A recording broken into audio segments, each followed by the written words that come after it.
ఇలా ఫాతిమా అనే పేరు ఇక్కడ ఉంటుంది, అక్కడ ఉంటుంది. మరియం అనేటువంటి పేరు ఇక్కడ ఉంటుంది, అక్కడ ఉంటుంది, రెండింటిలోనే ఉంటుంది. అర్థమైందా? అందువల్ల ఈ భాషాపరంగా వీళ్ళు ఒక ఇన్వేషన్ అనమాట, ఒకరి మీద ఒకరు దాడి చేసి ఒక అక్షరాన్ని మార్చి కూడా మతాంతరీకరణ చేసే వ్యవస్థలు ఉన్నాయి. అంటే మతాలు ఏర్పడటంలో కూడా భాష యొక్క ప్రభావం ఉందంటారు. భాష ప్రధానమైనటువంటి వాహిక. ఇవాళ ఏ దేశంలోనైనా ఏ రాష్ట్రంలోనైనా ఒక భాషను తీసి దాని స్థానంలో మరో భాష పెడుతున్నారు అంటే ఖచ్చితంగా అక్కడ మతం మీద పరోక్షంగా దాడి జరుగుతోంది. ఆ స్థానిక మతం వాళ్ళు జాగ్రత్త పడాలి అనేటువంటిది మనం గుర్తించాల్సిన విషయం. అక్కడ మతాన్ని లేకుండా చేయడంలో మొదటి దశగా భాషను ఇన్స్ట్రుమెంట్గా వాడుకుంటారు. ఖచ్చితంగా వాళ్ళు డైరెక్ట్గా మతం చెప్పకపోవచ్చు.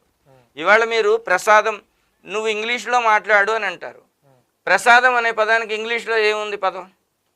ఒక ఇంగ్లీష్ మీడియం